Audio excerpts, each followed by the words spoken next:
This is Stella and me taking a walk this morning on the other side of the park that we usually don't go to. It's really beautiful. You talking to the people? Yeah, you like to talk? Look over here in the water still. See those fishes? Look at. I can actually see what appears to be what I've caught. They call it a red, but I don't know exactly what the red grouper type thing, or not a grouper. I'll have to look it up. I've always been an avid fisherman in New England and North Carolina, but now being here in Florida about a year, they have such different species that I'm just not familiar with. But I know what that one is. It's something that they cook and eat, but it's too little. It's not a keeper. It's 14-inch limit on those. Just can't remember the stinking name of it, and it's common. That's me. I'm old. Look at this. The live oaks. Little and big. There's like the biggest live oaks in Florida. In this little area. There's one that is 300 feet wide in a park next to us. So anyway, we're walking. We're on the far side of the park. And this is the primitive area over here where you can camp. There's some more bikes rolling in. I heard a long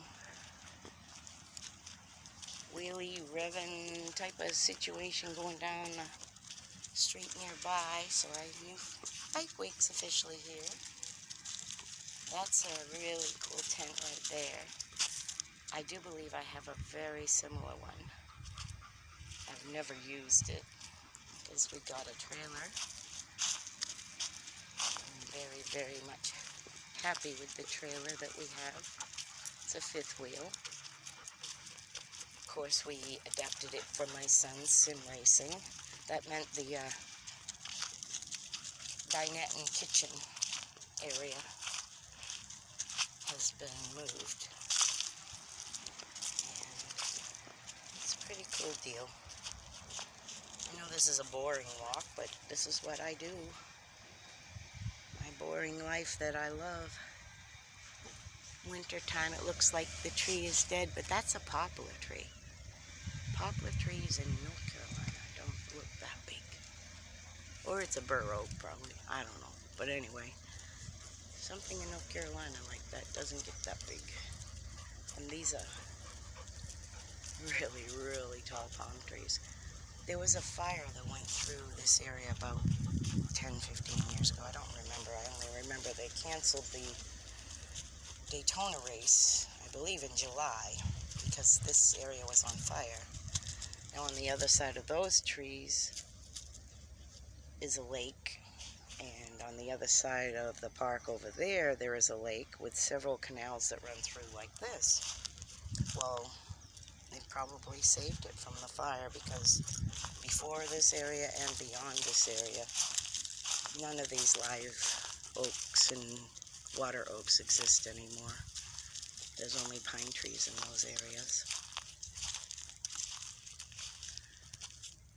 And it looks like this little private Idaho was spared. We made a choice to choose an RV park after looking at several options in Florida. And with my age being 60 and my son being 40, the over 55 communities only allow a certain percentage of unders, and most are full for years.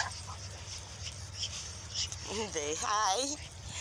The puppy's enjoying their time too. Everybody loves to be here. The dogs is another big thing that we love to have around us, and a lot of places have limits on dogs for rentals, or even to have a certain size dog in a 55 and over park. Stelly would not be eligible. No, but she comes first in my life, of course.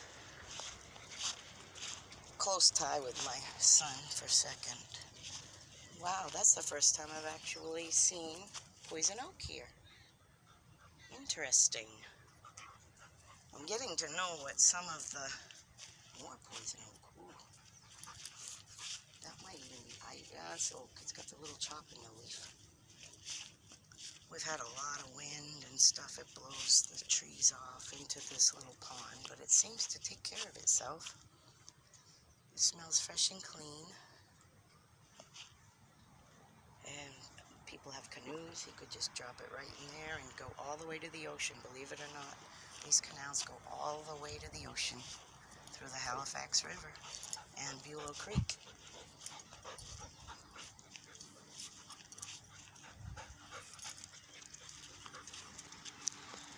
I just never get tired of these trees. They're just so much like a baobab almost. There's so much life in these trees that exist in those hanging Spanish moss or perula nests. And let me get the leash on the other side. Perula nests, and then there's lizards that eat the bugs, and these trees are so important for migration of birds to the area. You'll see flocks stop in the top to eat different things, bugs. There's gnatcatchers that are in the trees. There's titmice that drill holes in the bark of these trees. There's woodpeckers that drill holes in the barks of these trees that the perulas also, the titmice also. I'm getting all confused because I'm watching these things. The woodpeckers make the holes. The titmice live in the holes. The perulas live in the moss. And that hides them, babies, from the amount of hawks and swallowtail kites, owls, all in this park as well. The moss protects the baby perulas from being a meal. And birds are so important for Florida and the world, so we don't need pesticides as much.